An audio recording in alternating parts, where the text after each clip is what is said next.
Good afternoon, Poulomi.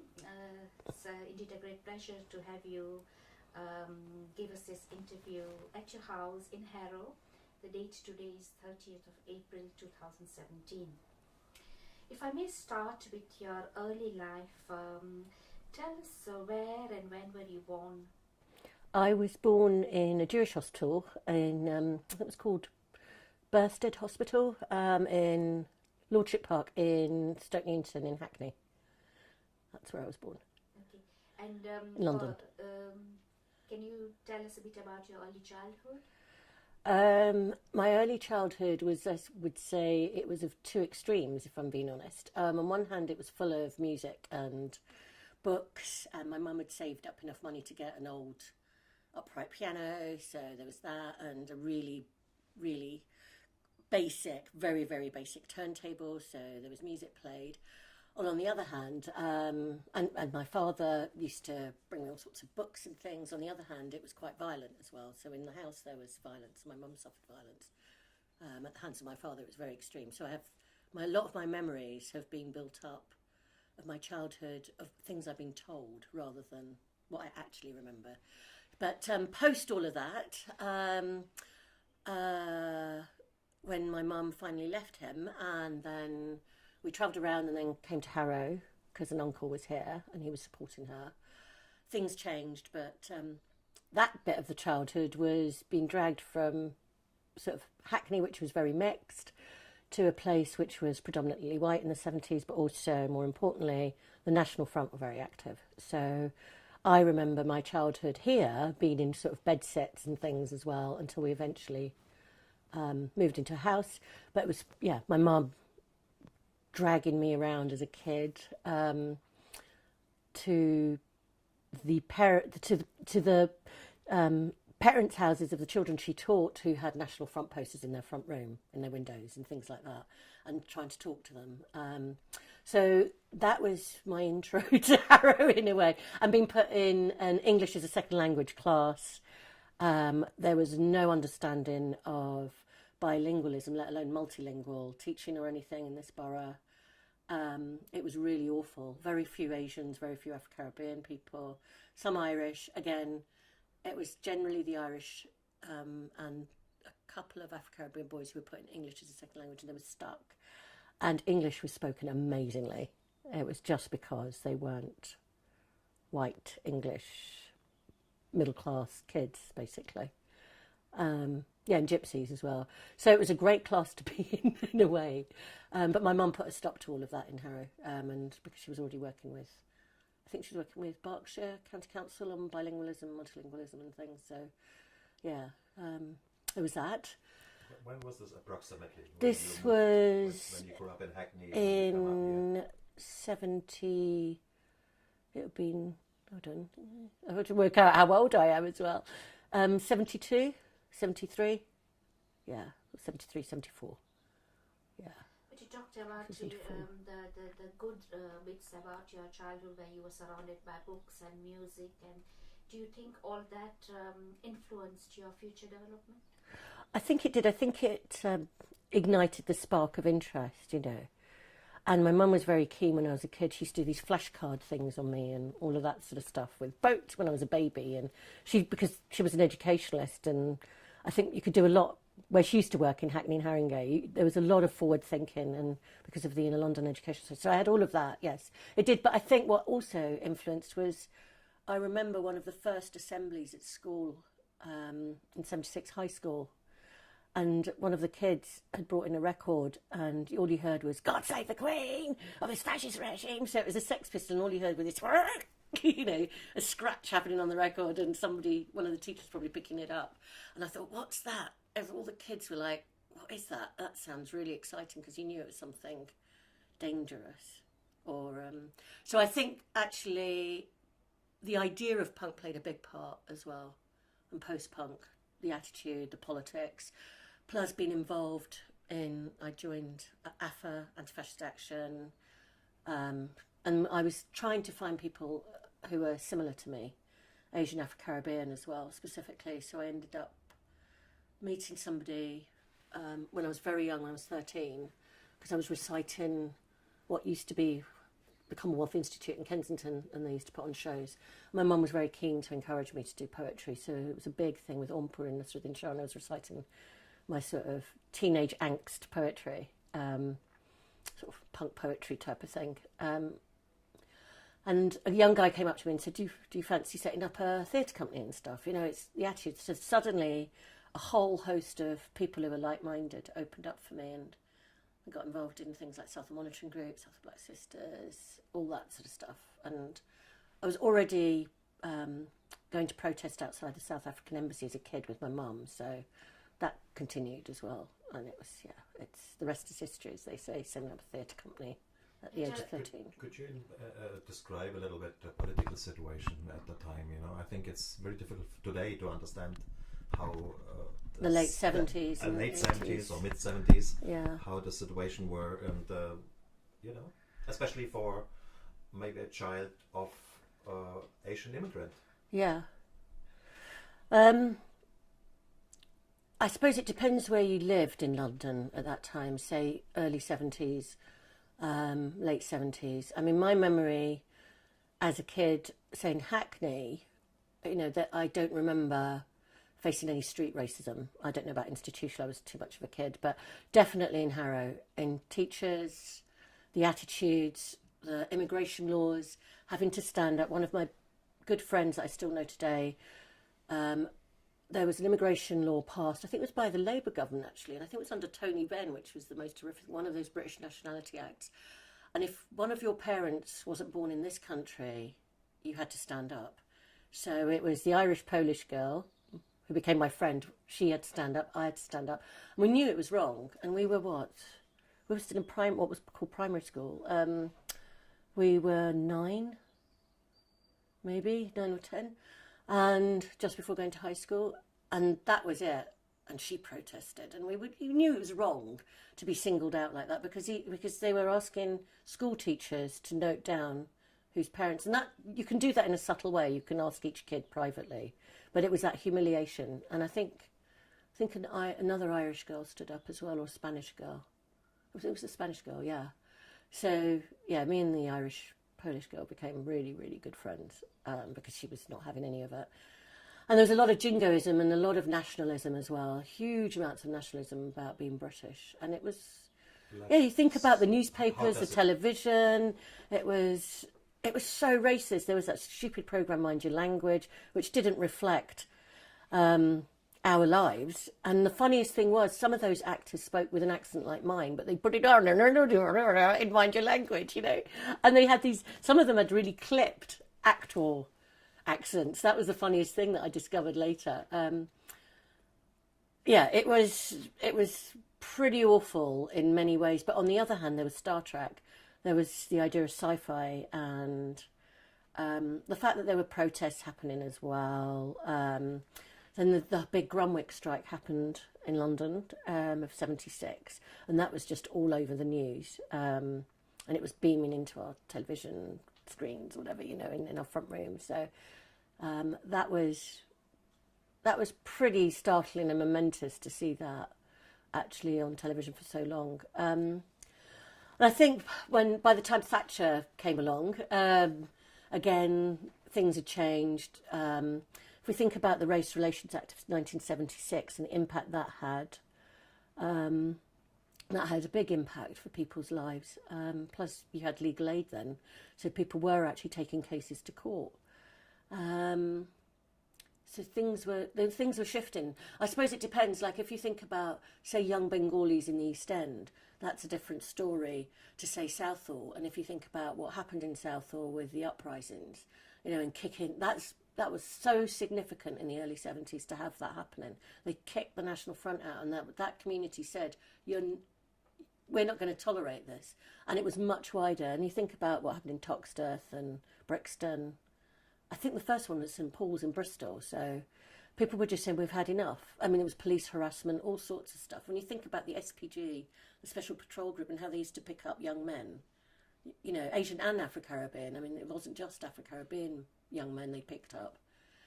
Yeah, all of that was really important. Had such an impact. And then organisations like the Institute of Race Relations under Shivanandan, lobbyist groups, you know, the stuff that Southall Black Sisters were doing as well as Southall Monitoring Group, Newham Monitoring Group. When Colin Roach was killed, I was part of that campaign, the Newham 6, Newham 7, all of that as a kid. So it was really important that there was galvanising happening, not just in London or other cities, it was happening in places like Bolton. And, you know, we forget that, you know, up north there was a lot of organising as well and connections being made.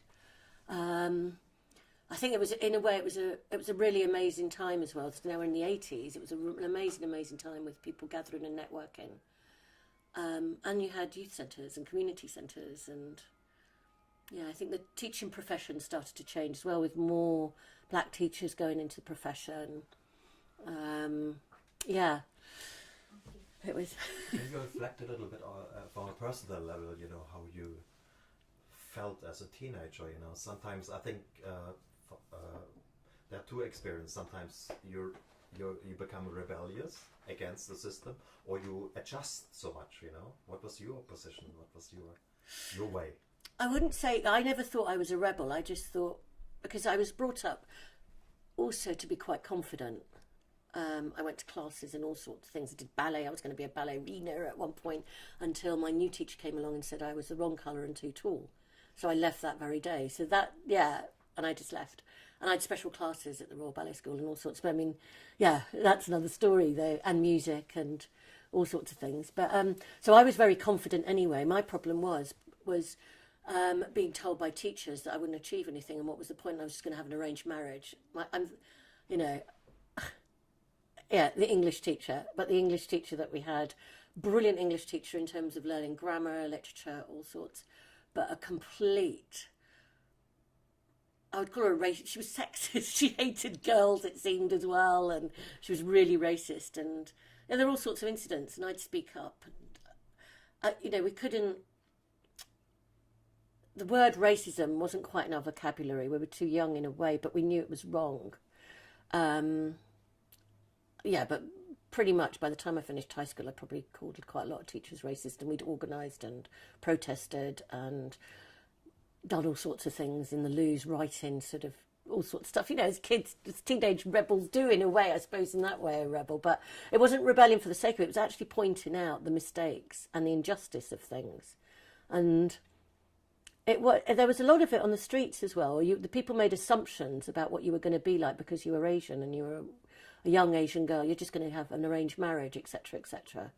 That was continual. And I mean, I had a little bit of it when I occasionally used to meet sort of friends, sort of distant friends of my father or something at I'd say an event, and they'd sort of say things like, oh, you know, in Gujarati, oh, amne khabar chhe tu kevi chhe. Oh, we know what you're like, you know, because you don't fit in there either. You're not some proper little submissive Asian woman who's going to, you know, lick the boots of some Asian guy and, you know, make them hot rottlis first and eat later or whatever, you know, or go without. None of that was going to happen as far as I was concerned. So there was a little bit of that as well from Asian men, older Asian men, some of it. Older white men who wouldn't even probably look at you, you know, or whatever, or assume that you were going to have an arranged marriage. It was all of that. And luckily I found, in a way, a nest in co-founding Houslow Arts Co-op, and, you know, this amazing arts group with a zine and like-minded people, really like-minded, with young Asian women who were artists, they were going to be journalists, all sorts of things, scientists, writing about stuff, publishing things, going on television. I think it was the programme Network East, that sort of thing, you know, actually wanting to be producers and to change representation in a way. I mean, I was less concerned about wanting to represent anybody besides myself. I didn't think I couldn't speak on behalf of, and I was anti-authority anyway, so who was I going to speak on behalf of or try and represent? I was there sort of doing things with my own voice, but doing things against injustice, and trying to change legislation, really. Yeah. How did you find people reacting to those sentiments of yours? Well, obviously within like-minded people, what you generally have is that you argue about principles, or you're arguing about how you're going to do an action or what the next campaign's going to be. That's a different thing. Yeah, I think within everybody thought I was really, really strong. So they didn't see the softer side always, or the vulnerable side, or the fragile side that we all have. So that was one thing. But externally to that, sometimes I was seen, I didn't fit in, you know. I was seen as too much of a rebel. But by my mum's friends, like-minded women of her generation as well, they thought it was brilliant. You know, all the Masis that she knew, who'd been pioneers themselves. Like I remember this woman, Kusum bin Shah, who started up Gujarat Samachar, you know, I think originally in Africa than here, a close friend of my mum. She was a cigar smoking, whiskey drinking, that's probably what brought her demise too early. And she was amazing, you know, about women's rights. She was a feminist. She made no bones about it. She was an Asian woman, strong Asian woman, feminist. She was not going to let anybody tell her what to do on the grounds just because of her gender, you know.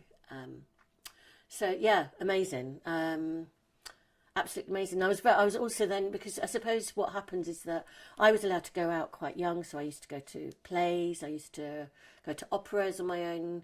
I mean, in those days, children used to travel pretty much free or very cheaply, very, very cheaply, on tubes. And I'd go to lessons, and I'd go to poetry readings, and I'd be reciting poetry. So I had a really full, amazing life. So I met all sorts, you know. Talk about transvestites, transgenders today. It was just normal. In Soho, you see this other side of London. There was a real sleazy side, but there was also a very safe, really exciting, weird and wonderful, very kind, warm-hearted side to lots of the misfits in a way you could say. So how did the punk movement influence you? I think it influenced. It was more the attitude that you can do it yourself. You don't need to wait for somebody to come along to help you. You can think about issues like capitalism, the big issues. You can think about injustice. You can think about whether you're going to eat meat or not. You can think about all the things, the way society accepts certain norms or tries to fit people into certain cubicles, boxes, whatever. You don't have to be like that. And we can actually change things for the better. And yeah, we can do revolutions, actually. We can change things for the better. And we, you know, that was when, you know, when apartheid ended, the struggle still continued in a way. So we always knew that there was going to be, it's a permanent revolution, if you like. So, yeah, I think, did I answer the question? What was the question? I was asking you about why playing in a punk band and not, say, something like Kathak or classical. Oh, I did do Bharatanatyam. Yeah, and sitar. I was mad about Bharatanatyam because one of my mum's cousins was a Bharatanatyam dancer and had a school, and Merce Cunningham had actually gone there and done a stint with her. So, and she'd performed here in the 50s with the Asian Music Circle. So, so she was Bharatanatyam was the thing, which is why I've got my nose pierced here, because I thought, and I was doing sitar, but also, I mean, the band stuff, it was more making music with tape recorders and noises and things like that anyway, because I always used to open up things as a kid. I was encouraged to do mechanics, and so sort of girl, boy, boy, girl, whatever, in the middle, everything, you know. That's why I've got so many tools today, and saws and all sorts of things. And yeah, it was encouraged. So it wasn't one or the other. It was about all of it together, really, for me. But I think the trajectory of the theatre company and where it went, because from a community theatre company, being at Cranford Community School, thanks to the youth officer there and brilliant people, or Chaman Lal Chaman at the Hounslow Multicultural Centre, great support, because there were all these, we had a society which actually had local authority, government officers as such, local authority officers and youth officers, and good people, good lefty liberal people in a way you could say. So yeah, it wasn't one or the other. It was continual. It was, you know, so one day I could read V.S. Naipaul and hate his attitude towards, you know, Indians or whatever, and the next day be reading Chomsky or something, you know, in his linguistics or whatever, right? You know, that it's a, what would you call it? Multi-flavoured, it's an all-rounded sort of thing, really. But I think I wouldn't call it necessarily a punk band. We'd created the Dead Jalebis, and it was an extension of the theatre stuff. It was sort of a bit like an Asian black metal Spinal Tap, if you like. And the demise of it was a bit like Spinal Tap, but we never got the fame because, in a way, Asians didn't understand us. Younger Asians did, but they weren't necessarily into coming to the theatre or something like that. But early days, very few people in the audience, white people didn't understand us because they didn't get the politics of what we were talking about in a way. All the references in Punjabi and Gujarati and Tamil and whatever language we might speak, or patois mix, you know, because it wasn't just an Asian group, it was Asian, Afro-Caribbean and white of all denominations in a way originally. Yeah, so they didn't get it, and sort of Asian communities didn't quite get it because it didn't have the all singing, all dancing, what would it have been, the Raj Kapoor type of stuff. And probably because, if you remember a lot of the Hindi films in those days, there was always a rape scene, so we didn't do that sort of thing, and it wasn't the Ramayana as such, although we did do the Ramayana, our version of it, one time.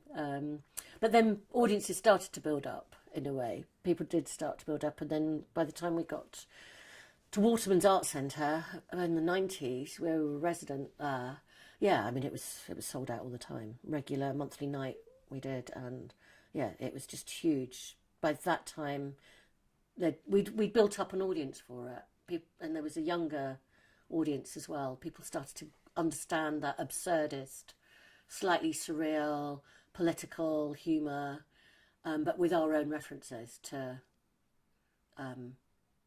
experience and incidents and funny things. Yeah. I think it's very important the changes when you start in the late 70s, 80s, and then the change to the 90s. What happened? What happened? You I just suppose. explained it vividly, Yeah, did I? know? But something must have right. happened there. Well, I suppose the what was population reason? increased, didn't it? Our population as black people, as especially Asians, you know, the demographic changed quite a lot. Money as well. People were more settled.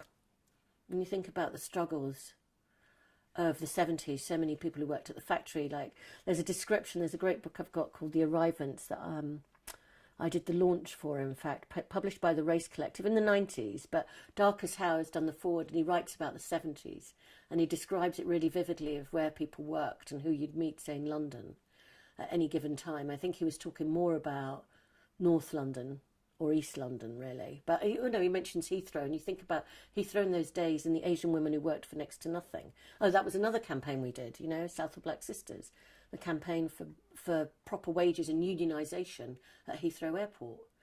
And when you think about those days, the difference also was unions in the early 70s, and when Enoch Powell had given his speech, unions at that time, dockers had come out in support of him. You know, they were racist.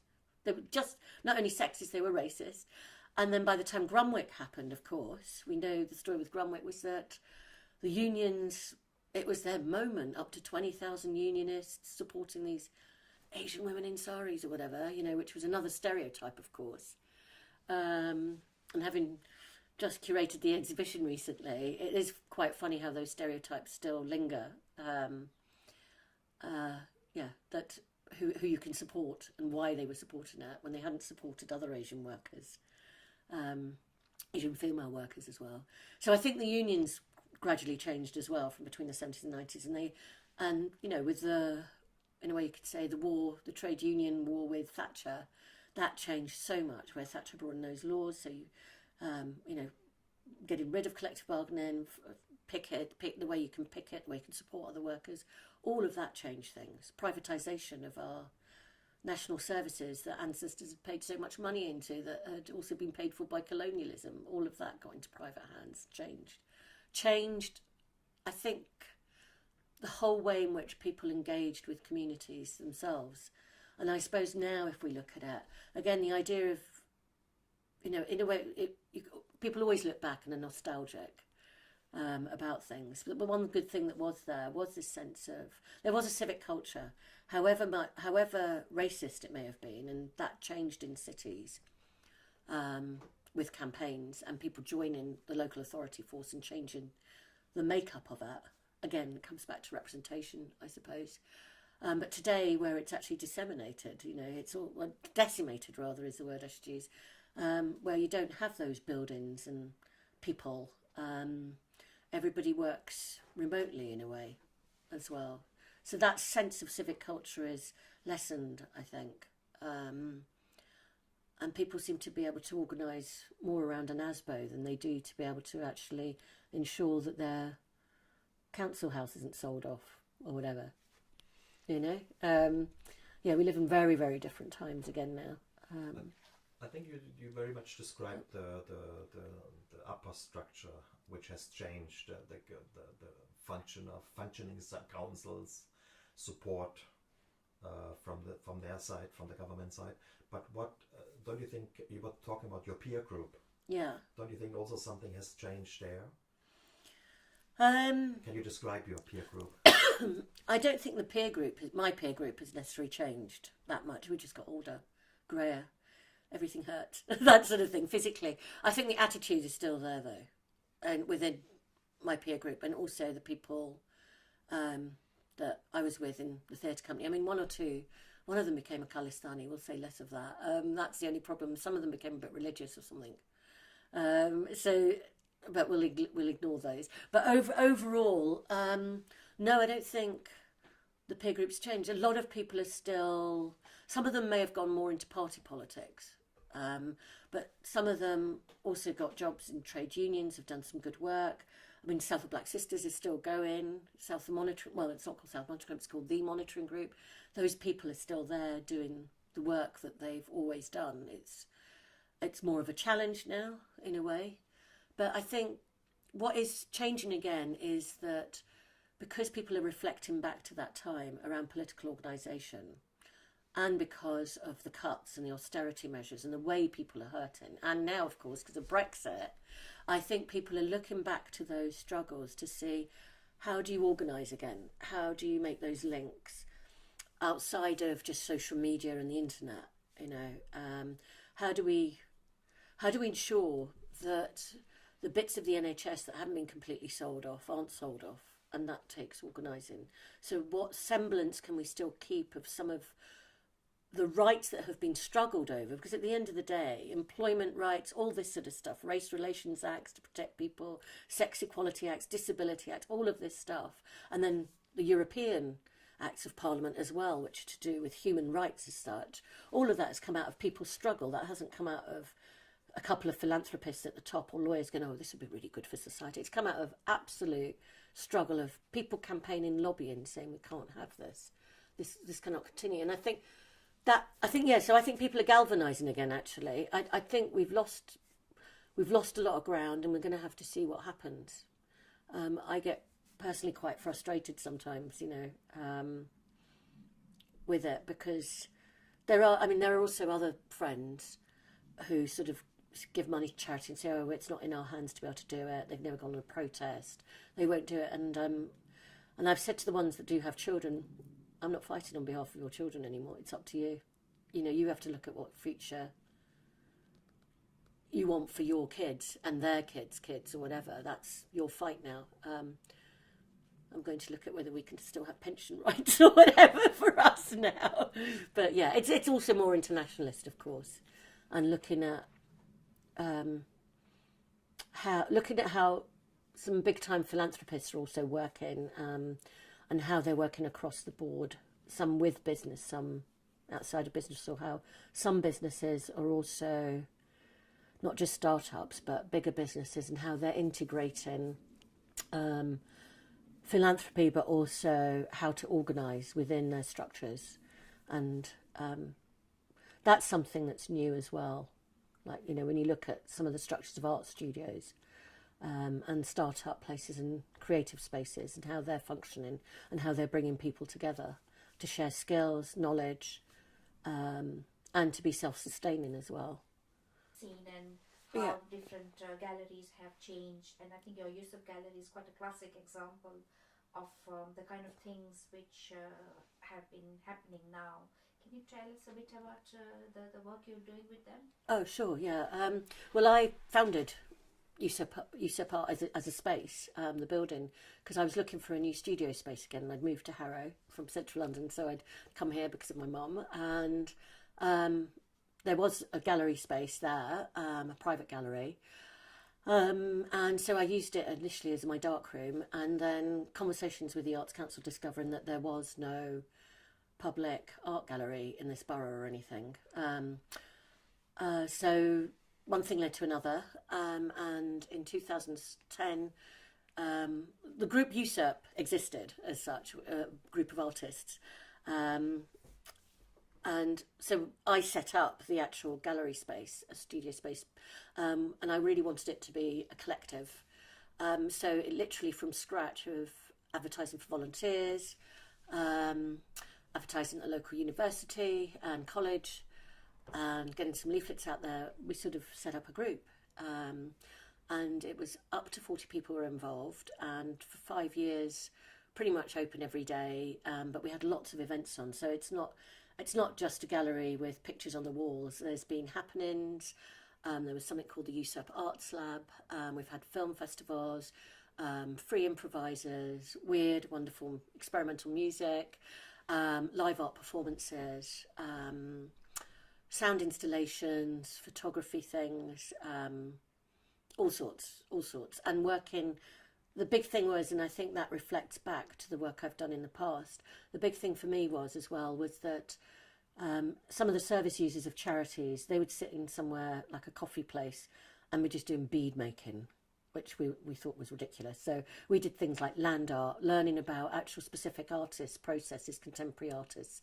And we even did Alvin Lucier's I'm Sitting in a Room with the tape stuff. So with service users of different charities like mine, MenCap, all sorts. So it's really introducing some experimental arts and artist processes into everyday, I suppose, art spaces in a way, with people who would never actually get the chance to do this either. That's been a big thing for me in the past, and it was really important because for some reason Ofsted even came to grade us, which is unusual, for one of our projects. And yeah, it was considered excellent, outstanding, so we can say that now, and we're a BFI neighbourhood cinema as well. But it goes through waves and troughs depending on project to project at the moment. At least we're surviving. And we'd like to buy the space as well and expand and be more self-sustaining. So let's see what we do. But we've gone to India. We took the film festival to India as well last year. Went on tour. Yeah, all sorts of things. So, and we've partnered with quite a few organisations now. So I'll see what happens. Let's see what happens in the next 3 or 4 years. Hopefully we'll be able to get the building. Or we go nomadic, whatever. Or we build it here, where I live. We'll see. Let's talk a bit about your experimentation with musical instruments, because that's quite a very unusual thing, which, breaking instruments and recreating new work from that. Can you elaborate Sure. on that? Well, that started very early on of making things, and making things with one string, almost like a dumbi or something. Anyway, that sort of stuff, or mixing up things. And it started a very long time ago when I went to a community music workshop. That was in ACT, and that was again early 80s or something, very early 80s, which John Stevens used to run. Again, unfortunately not around anymore. And it was brilliant because you could open up pianos, play the inside, all of the rest of it, and you could even break things. And I remember it really well, and just wanting to break everything and listen to it and record it. And I was already doing, as I said, recordings on tapes and then later on a mini disc and all sorts of stuff. So there's tons of stuff, tons of recordings of all sorts, and mixing it up using tape to tape and stuff like that. So I forgot the question now about with musical instruments, as an experimentation with musical instruments. So one of the things also when we were doing the Dead Jalebis all those years ago, there was this sort of spate of things of, oh look, we're doing something really radical. I've got a sitar round my neck with a guitar, and because it being the Dead Jalebis, so we used that as a tome, as a joke thing. So we turned it on its head again, and say, oh, you know, and one of the guys, Parv Bansal, who was also writing plays, did a play called Made in England much later, and there was a character called Bali India. So it's this sort of sellout thing of, I'll do Asian instruments, even though I'm into heavy rock guitar, I'll do like an Asian thing. I'll sell my Asianness. I mean, that was one of the things that one of our posters wanted, Dead or Alive. Crime, selling Asianness, reward peace of mind. And some swearing somewhere in very small letters on the poster. But yeah, I think, so there was this sort of very surreal, very sarcastic reaction to some of the things that people had been doing about being Asian and what does it feel like. I remember people asking me, so what does it feel like to be an Asian? And we actually used that as a sketch. So we'd go into different poses. So it feels like, I think it's more like that, yeah. And the other one said, no, you're absolutely wrong. It's more like this. This is what it feels like to be an Asian. So there was this ongoing thing. So for me, with the sitar, it was just seeing this whole trend about there seemed to be so many sitar classes and so many sitars being bought as like cultural things. And I was hearing, oh, you know, do you play the sitar? And I was like, oh, of course I do. Yes, really well. I play the sitar really well. Yes, I get into the position. And also at the time, I was also working with somebody who worked for Asian Music Circuit as well. So we had a lot of musicians staying with us in Southall, and prior to that as well, used to put on concerts in Southall as well. And so there was this sort of tendency of this idea of the Guru Shishya, but when you actually meet the musicians, they're not actually personally like that. You know, they're outrageous, actually. They were outrageous. So this whole Guru Shishya thing, very, you know, and the whole Ravi Shankar thing and this sacred instrument stuff. And in a way, how it started was about 9 years ago, maybe longer. So I was doing things with sitars anyway, but about 9 years ago, a friend of mine who was an art technician at a local school found a sitar on a skip outside the school, and it had NF engraved on it, like the original, the way that, and he brought it to me and said, I think you might be able to do something with this. And I said, yeah, I know exactly what to do with it. And the gourd was actually sort of half broken as well, which is probably why it was put. So I literally took an axe to the gourd, and I thought, it's a resonating instrument, the gourd is really important, it's a sacred instrument, it's got NF written on it. We're just going to smash it up. Let's listen to the inside of it. Let's take the resonating gourd off, and let's scratch the inside. Let's get beneath it. Let's get into this thing as an object of noise and instrument. So one thing's led to another, where initially it was a little bit of a joke. Maybe it's got an F, sacred instrument, even though it was a student sitar. And it got me researching of how many are sold, and the fact that actually some of the original makers in India, you know, they were closing down because that, you know, and a lot of the cheaper versions were, they might even be made in China now, probably, I don't know. And then also because I used to know people who used to run Bina musicals, jazz musicals in Southall, because of those days, and chatting to them because they sort of repair instruments. So one thing led to another, so it became really a focus of these objects, and then people started donating me broken ones. And things wrong with them. So I've got a luminous one, which I put the hands all over. It's got quite a wide body. So it's got phosphorescent paint on it. So I do it in the dark. And with flashes, I put my hands on it first. So it's also referencing, you know, the ritual of doing the alap or whatever, you know, in dance where you go to the fire and you touch the ground. So this is my version of it in a way, which it's quite magical. And then I'll put my hands on the instrument, but it's tabletop, so it's supported, and at the moment I'm working on 2 of them that was just given to me, which a friend who plays the sitar seriously, but he gets to do weddings, so I mean, there's a sketch in there somewhere of where you'd be sitting at an Indian wedding, you know, white boy, you know, white guy, playing his guitar in, you know, kurta pajama and stuff. I said, oh, I've got to come and take photos of you. This is definitely one. But yes, so it's actually become very serious to see what you can do with it. And I use Cheng strings, I've used piano strings, and it's got more and more serious in a way. So working on one to sort of have, also make things with electronic circuits and things, instruments. So seeing how I can build, with a friend of mine, see how we can build something into that. How do people react to... Well, YouTube, there's a lot of videos on YouTube. So there's been,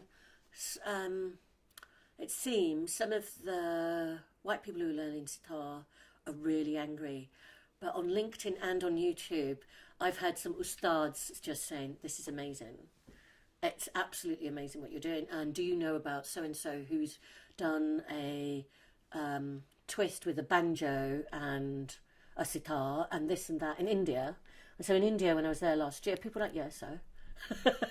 Big deal. Have you heard about the Sarod thing with the blah, blah, blah or whatever? And, you know, and I said, no, who's that? And so is made in the Himalayas, this instrument. And yeah, it's been great. I mean, on the other hand, also with festivals and stuff, because musically I'm taking it very seriously, that I'm now thinking of doing compositions with it and seeing what happens. And actually, funnily enough, I've got my old Radha Krishna sitar out and I'm playing that again sort of normally as such. But I do want to see where it goes with this, where we can take this, because they're all different, even the cheap student ones. They're all different because they're all handmade and everything. So each one is a different sound. And I think it's about upcycling though as well. It's recycling these things, these objects of sacred cultural significance. Let's see where we go with it. I mean, there's tons in attic still, and anybody out there's got one, please. If you see this. Can you please talk a little bit about your music? Okay. What you talked about the tools you're using. Yeah. But what is your music? I would say the music, how we described, it's more soundscape based. It's experiential, so it changes depending on what I'm using. I don't always just have my modified sitar, and also it goes through different handmade effects things and all sorts. And I also carry on using instruments that I've used in art projects. So I've got an old Chaos pad that was actually for a sound installation a long time ago, so I reuse things constantly.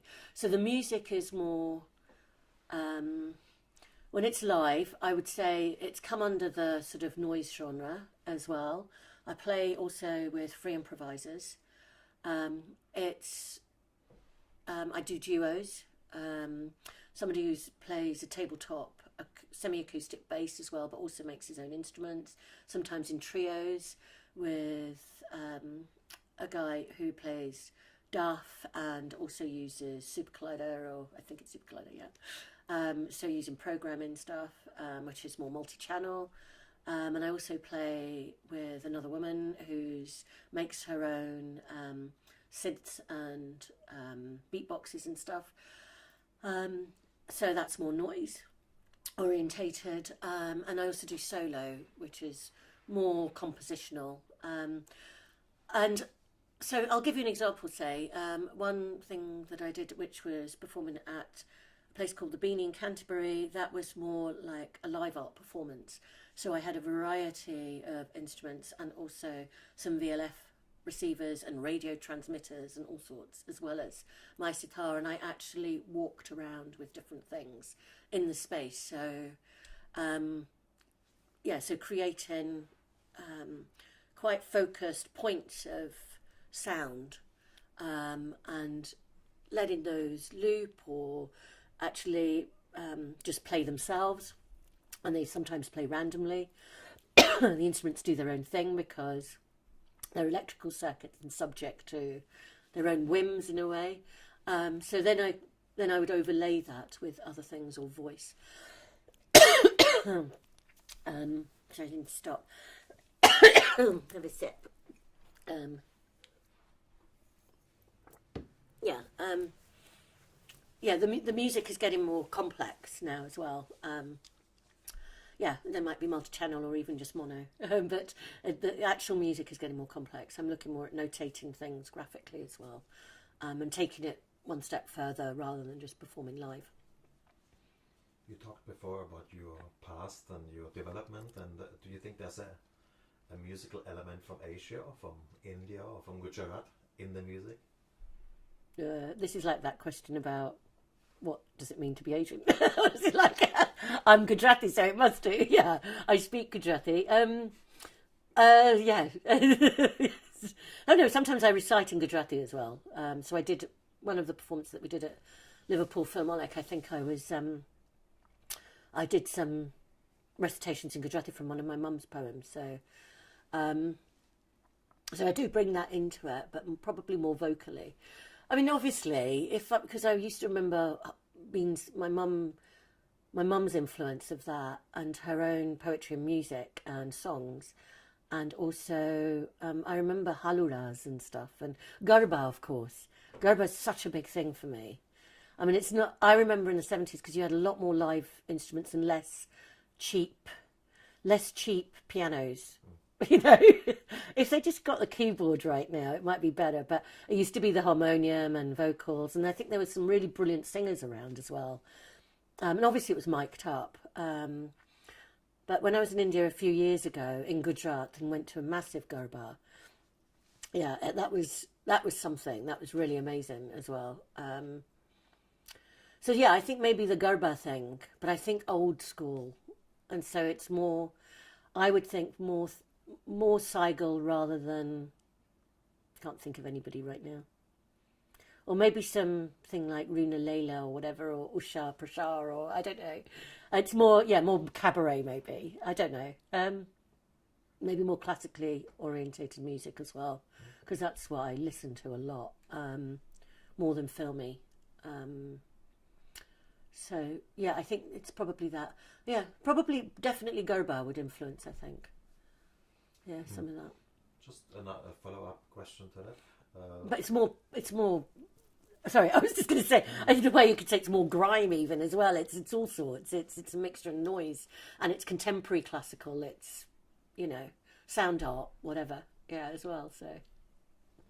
Were you influenced by the Asian underground? This so-called movement? I was the Asian underground. No, we were the Asian underground. We were the Asian underground. Yeah. Well, as I said, I suppose because of all of that in the arts anyway, and so Talvin sings and Nilkar and all of that. I mean, we gave the break to Nitin Sawhney and the Secret Asians. We gave that break to them. They came to our cabaret night, at Waterman's. Yeah, less said about that, I suppose, the better in a way. But anyway, so we gave those opportunities to many people. So in a way, we were part of it because ADF, really good friends of mine. So it was part of a scene. Nation Records, Joy Bangla, all of that used to go to the club. So it was all, we were all part, we all knew each other. Sam, unfortunately, no longer with us as well, State of Bengal, all of that scene. We were integrated in it, really. And also because we used to do gigs, because this guy, Simon Underwood, got us gigs, proper, serious gigs, with bands, proper bands, really, in a way, as the Dead Jalebis. So we started to do serious, well, not serious bands, but bands that are bands rather than a spoof band, which is what we sort of were. So everybody was sort of, we knew each other, so in a way we're part of it. But I remember that Asian Underground thing. We thought it was a bit silly, actually, calling it that, the Asian. Every summer seemed to be an Indian summer for a while. Every year it seemed to be, it's the new sounds of the Asian Underground, etc. And I suppose that continued until possibly Talvin Singh won the Mercury Prize, and then it seems to be the kiss of death, the Mercury Prize for everybody. So, so I suppose, in a way we were all part of that. And, we all knew each other, so people on Nation Records, you know, used to come to our gigs and we'd go to their gigs, and we also did we headlined quite a few gigs as well. I think they did that because I think the promoters did that because they thought it would be really funny, because we sort of abuse the audience as well, or challenge them as well, or do things that you didn't know whether that was supposed to happen or not happen. So, yeah. But do you think this was very important, this movement for the Asian kids?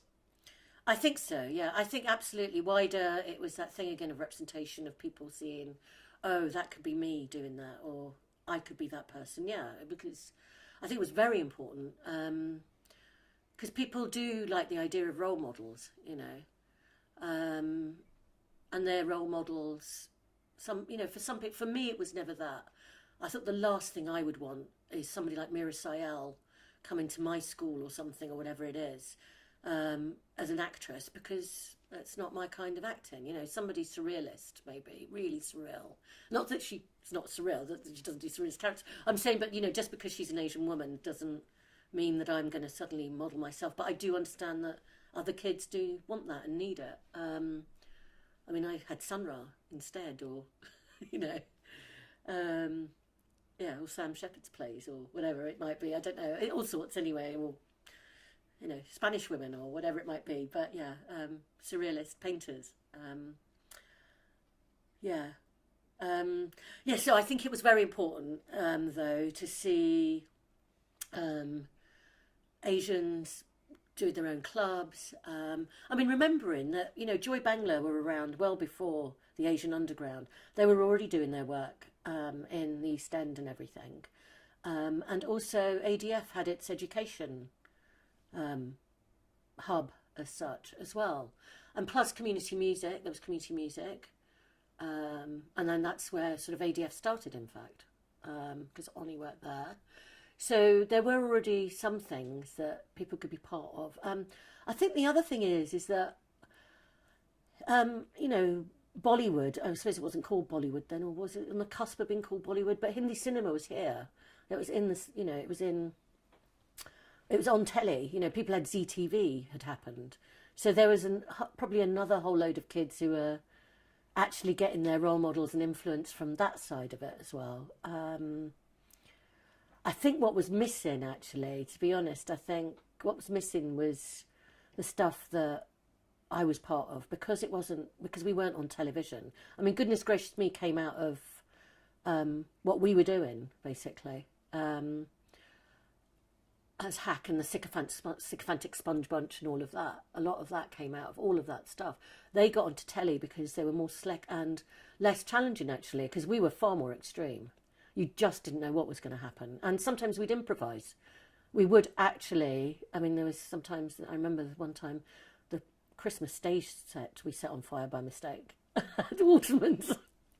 Things like that. Or somebody would come along and do something really wild and sort of stage bomb the audience or whatever. Or we had characters who were really abusive, who'd sit in the audience harassing and heckling the performers on stage to see whether the audience would do anything, you know, all sorts of things. And then things used to go wrong, of course, so that was another thing, so we'd have to react to that. And it was far more extreme, some of the stuff, the characters, the sort of things that we would challenge audiences with. So yeah, and there was lots of dirty politics played by certain people as well, people that we actually got on the bill and promoted, and they'd overrun.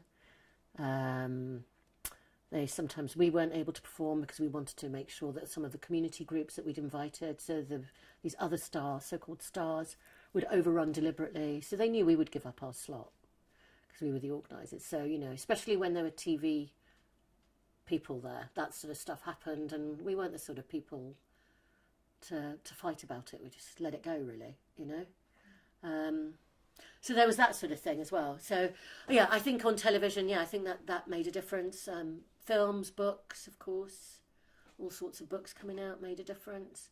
But also, I think, I remember years and years ago, there was this thing that some of the Asian men I knew, young Asian men I knew, were saying that for them, there was lots of stuff, strong Asian female role models and things like that. But and there were Afro-Caribbean role models for young people, but where were the Asian men?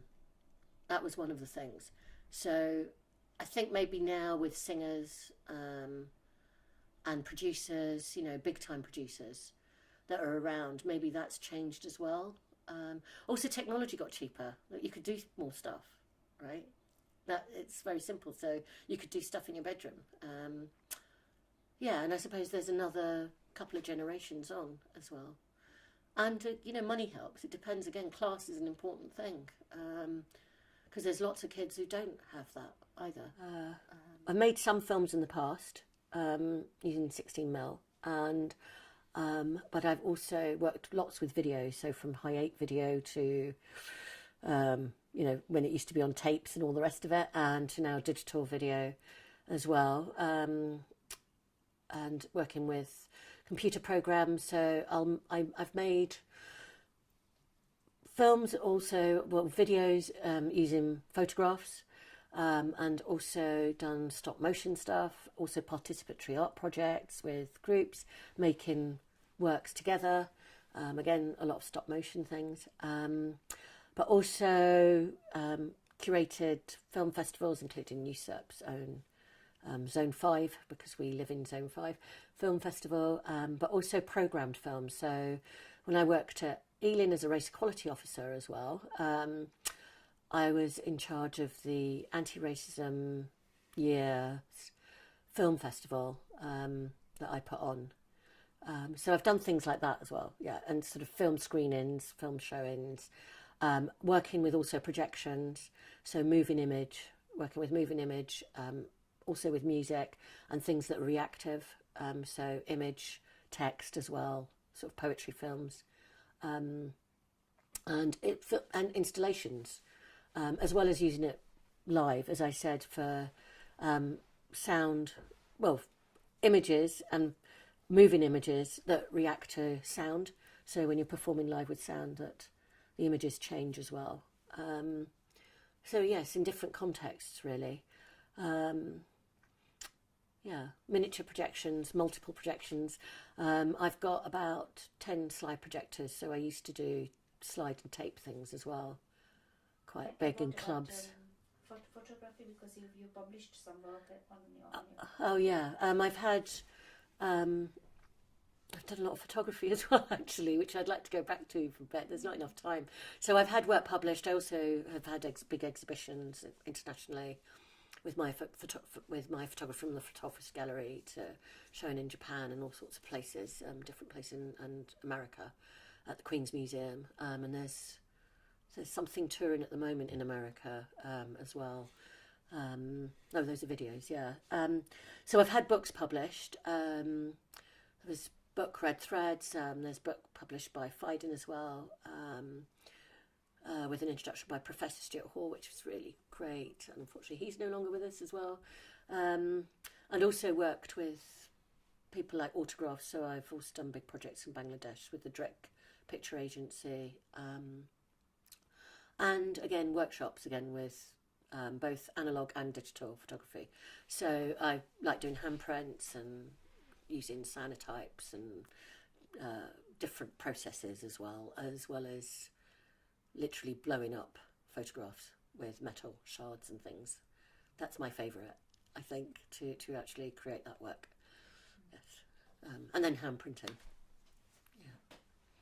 Since you're quite a multi-talented artist, all the things which you've told us, is there one particular thing which you absolutely do passionately? Gosh, I do all of it passionately. I mean, to me, it's not the passion that I have, say, of my garden. Cue the garden picture, maybe. I thought you were going to actually turn that. Then, yeah, let's say the passion I have for that is the same passion that goes into everything else, and or even doing graphic design or whatever, or designing exhibitions or whatever it is. So, I mean, it's that thing of, it would be great to have that one thing, the axe. Like when people ask me, "What's your thing?" though, and I don't think I've got it, because I'm just as enthusiastic, or even about subject matter, from astrophysics physics or whatever will interest me, to the minutiae of detail of like, why is no needles like that? Why is that hole on that needle? What would you use that needle for as opposed to that one? Or, you know, pattern, print, whatever it's, or where's the best place to go and get sushi from, or laksa? That's my thing, Singapore laksa. Where's the best place to go and get sag from? You know, it goes, yeah, go and try just the sag in different places. Oh my gosh, it makes me sound really compulsive and obsessive. Maybe there is a bit of that. You know, they do say that artists do have all sorts of issues. So, yeah. I only just more recently started calling myself an artist as well. Yeah. You curated a recent exhibition, We Are the Lions. What did that teach you? How did that come about? That came about from being employed to do the job, really, by the voluntary group. And do you need a cutaway? Shall I stop talking? Was like, okay. That came about, yes, from actually being employed to do the job of within 12 weeks to produce an exhibition, the first comprehensive exhibition on the Grunwick strike. It was looking at archives, photographs, I think over 200 photographs from many different photographers, I think over 30 different sources from different libraries, people's personal archives.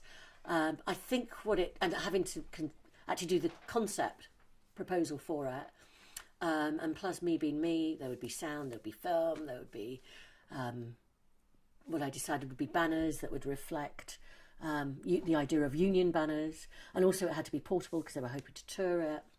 But I wanted also to have it, each banner I wanted to be like an artwork as well.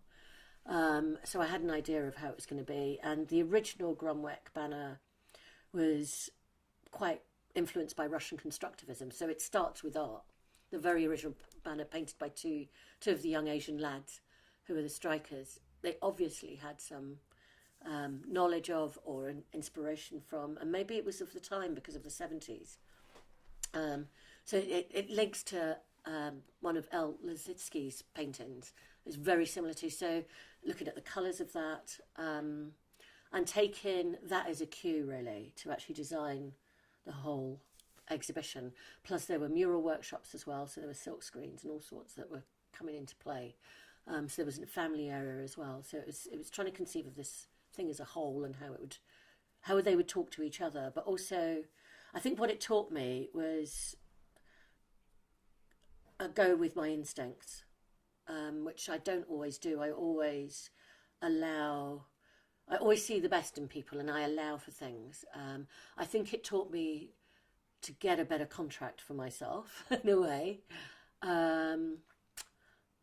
And I think what it taught me as well was, I think I was right about, let's not make this exhibition just about the iconic figure of Poulomi Desai. Let's talk about it more broadly. Let's also not do what has happened before, have one particular political spin on it, a rhetorical spin. Let's actually be critical. Let's look at what the trade unions did at the time. Let's think about what may have been, you know, if things hadn't quite gone that way, if they'd gone another way. And I think, yeah, always push yourself to do something more, and don't take things at face value, I think, as well. I mean, thinking about that whole strike and thinking about reading some of the more personal memos, reading the stuff that's actually been made public because under the Official Secrets Act, you know, after the years have passed, that was very interesting. And also looking at, I think some of the police records had been published at some point and now they're hidden again, but there's somebody who's actually done a website looking at undercover surveillance, you know, and that was something I learned from. That was pretty horrific, to look at the type of undercover police officer stuff and their tactics and how they probably undermined all sorts of protests at that time. It wasn't just the more recent stuff we've heard about, it was actually going on at that time. And I think there was a documentary as well, which was about MI6 and stuff and all the undercover stuff that was being done. against people, and the way they played people off of each other, giving bad advice, agent provocateur stuff. That's something that I learned from doing this exhibition and finding out about that as well, and just how awful that was. Yeah, how awful that was, and what I learned from it was we still have to fight for justice for Blair Peach. You know, still hasn't been done, and all sorts of people who've died in police custody. It made me think about those struggles as well, because, you know, they were very important. That it still continues as well. There's new cases, new cover-ups, new things that they're trying to take away from us as well. Do you think after the strike that the situation for the Asian community changes? I think inevitably it did anyway. I mean, literally it did for those workers who weren't reinstated and had to find other jobs, or, you know, or retire, or do whatever they did. I don't think that's the only strike, though. I don't think that's the only thing. But I think, because there were other things happening as well. Let's remember, you know, as I said, the riots, uprisings, protests that were going on. Unemployment law had also changed. The Race Relations Act had come in. So I think those differences happened as well. But yeah, definitely, I suppose for 1.5 years, having a strike like that all over the newspapers, and the types of pictures that were being used, and how anti the media were. I mean, going through all those newspaper cut-ins, yeah, the left-wing papers, which didn't have as big a circulation as the Sun. I mean, not that different to the Sun headlines today about immigrants and everything, and the Daily Mail, the Daily Nazi Mail, whatever. You know, just these disgusting headlines. And you actually can compare them like for like. So I don't know whether, did it change? Maybe for some people it did. Maybe it enabled people to use legal aid to actually bring... I mean, how many prosecutions were there against private employers or whatever? How many local authorities really changed their housing stuff, and, you know, how they housed people? And let's look at it today. People have been displaced from their homes, you know, from council places. They've been sold off, privatised. People have been sent off to up north somewhere. Families have been divided. So how much, you know, it's changed again? Is it? Change is change. Change is always, isn't it? It's constant. Is it for the better? Is it for the worse?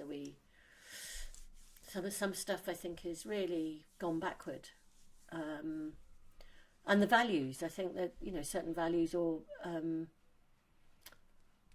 know, aspirational stuff is different. I think also collective, a newfound collective identity of this sari wearing women, you know, and assertiveness, and I suppose it must have brought that into... Yeah, it sort of did, but there was a lot of it was very patronising though as well. Was it? Yeah, the newspaper stuff. That it was really patronising towards the women, and also the one, you know, I've forgotten his name now. Suddenly, the head of the TUC at the time was terrible. You know, when they withdrew their support and they did a sort of symbolic hunger strike, the way they were treated was disgusting. And you read some of the private letters as well of what they were having to deal with. To their union about their representative at one time. It's disgusting. I mean, they were seen, and I imagine that that's not that different. It's just maybe the complexion of the people or the background of the people has changed, like some of the Latin American cleaners right now, you know, or the Deliveroo people, or, you know, you can imagine how some people are treated today in these service jobs, or the cleaners, or the porters in hospitals, you know. African workers, third-party agency workers, all of that. We've seen that in the Docklands as well. And there's a greater threat now, in fact.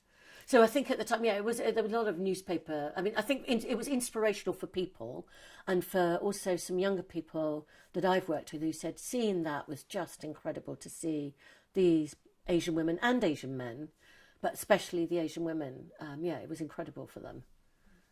My mum took me, of course, to it, but yeah, she had to go to work though, so as a teacher to be able to provide food for me. Yeah, I just remember being overwhelmed. I don't really remember it properly. I just remember there were lots and lots of people. So it was obviously later, because initially, you know, for about up to a year, there weren't these big crowds. The momentum built up because the strikers actually went from union place to union place up and down the country. The Brent Trades Council organised that for them to do this tour, really, telling people, and that's how the momentum built up for the support for it. Yeah. Let's talk a bit about your outlook and vision. Do you think there's a role of traditional art and heritage in your work?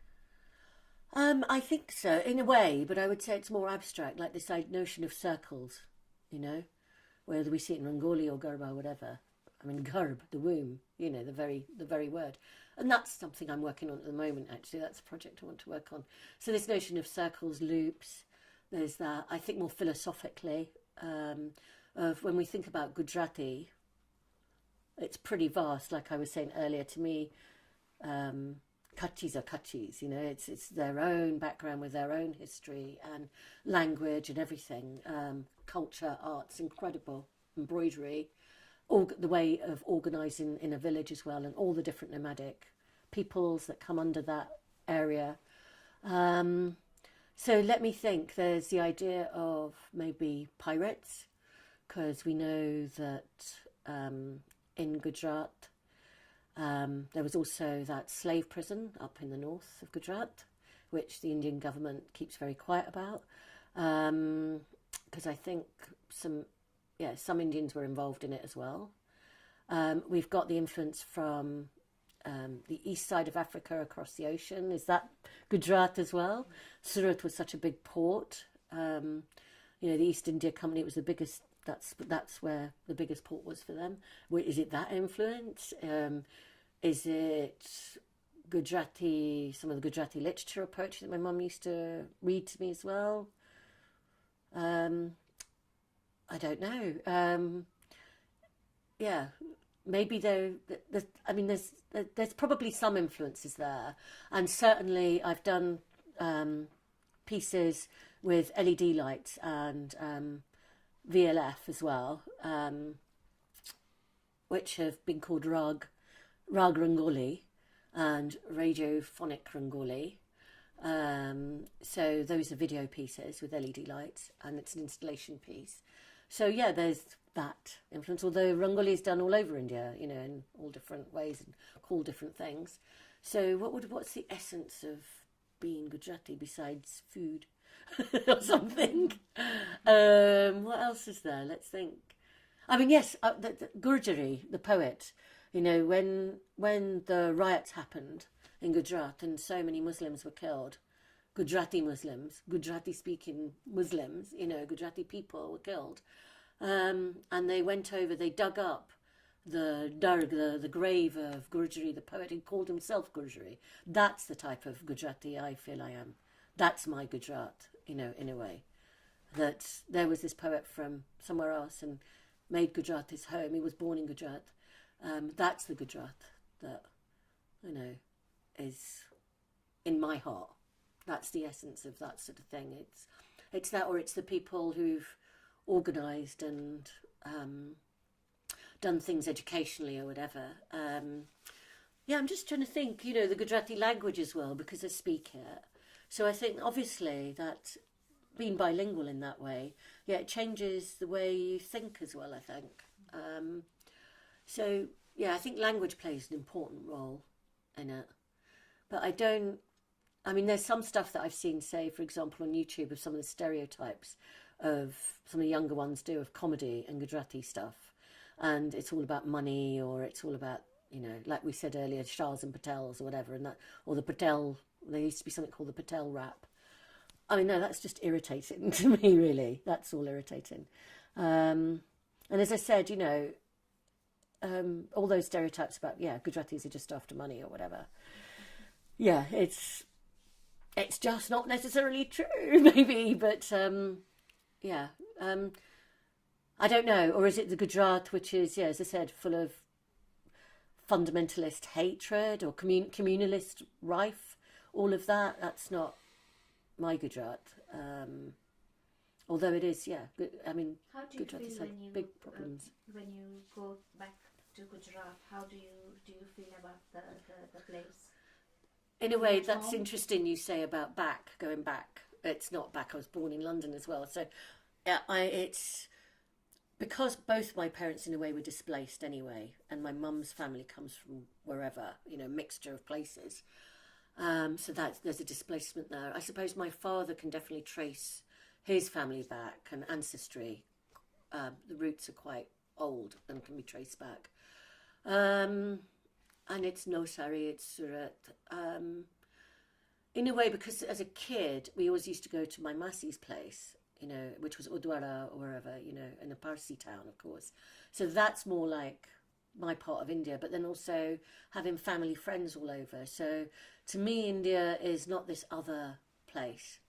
If I wish it was closer, so it's more like the way people go to Spain or something. I sort of see it more like that. It's very familiar. It's not a culture shock. It's just another place in a way. And because all my family, so much of my family is there, and lots of friends as well. So Gujarat, I suppose, having travelled all over in Gujarat in the past as well.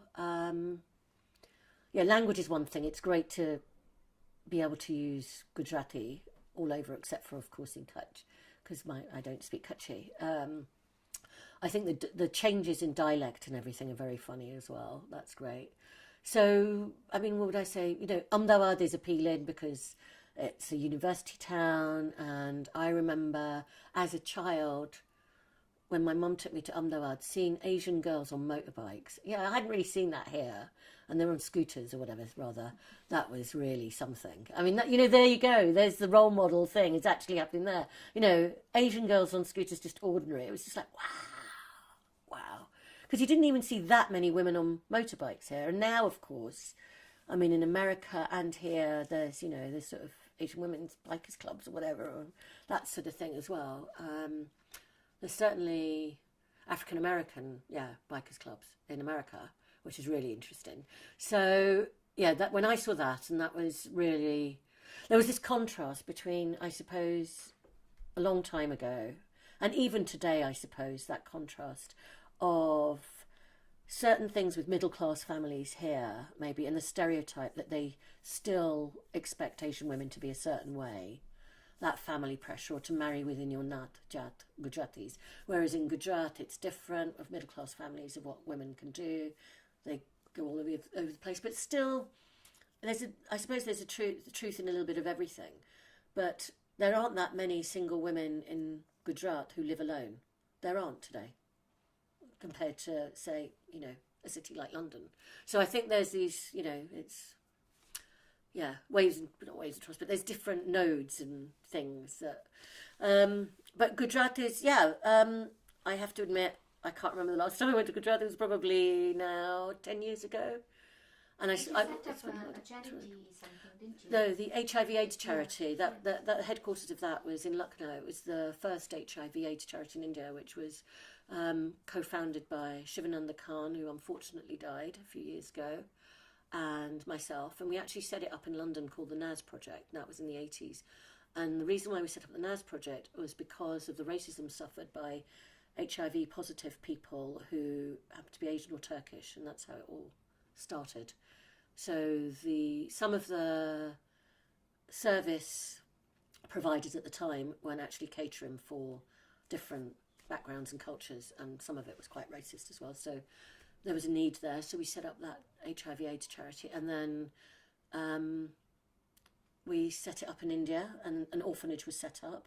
And the structure of it was so that we didn't ship people from the outside in to be the staff. They were actually trained in India, in different places. So in Lucknow became the headquarters in library, and that's probably why one of the biggest pride marches recently happened in Lucknow as well. And also it was to challenge section, I've forgotten now what it is. Section 117. I've forgotten what the law is now. Which was an old British penal code, the old British penal code, which banned as such, homosexuality, criminalised homosexuality, which the actual fight against that started in this country, and then was taken up by campaigners, gay campaigners and activists in India, and to success originally. with one of the lower courts actually decriminalising homosexuality in India. So Pandora's box was out, there was pride marches, all sorts, mothers, fathers coming out, supporting their children. And then, of course, a higher court overruled it. So it's a funny situation today. Section 47, is that? Anyway, the leftovers of British colonial rule, basically. So that fight is still on. So, yes, so to me, yes, that was the HIV/AIDS charity and the orphanage, which is independent. And they're all called NAS projects, but they're all run independently. But it started here, and it started with, I think, mixed heritage, Scottish and, yes, whatever. Shivananda Khan, Duncan Khan, his name was, and he was amazing. And yeah, it's very sad that he's not here today. So, do you have a vision for young people? Do I have a vision for young people? Not really, no. Again, it comes back to this idea of representing. So I wouldn't want to represent. I certainly think the facilitation thing is there in me still, to actually facilitate.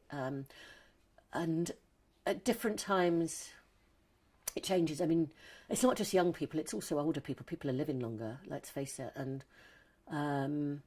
some younger people are dying younger, aren't they, because of health reasons and all sorts. So, yeah, maybe getting healthier, maybe organising, being able to have the time to organise, not working so hard.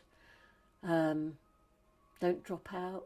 But actually, yeah, it's a difficult one, because when you think about how much it costs in any city in this country today to live in, and the rents, you know, I want them to organise, maybe take up metaphorical arms, maybe real arms. I don't know what they're going to do with that. I mean, something has to shift. We can't just keep on having extremely elite, whether it's international or local, it doesn't matter, wealthy people. I mean, ridiculous extra luxury thing is just ridiculous. It's the stuff of nightmares.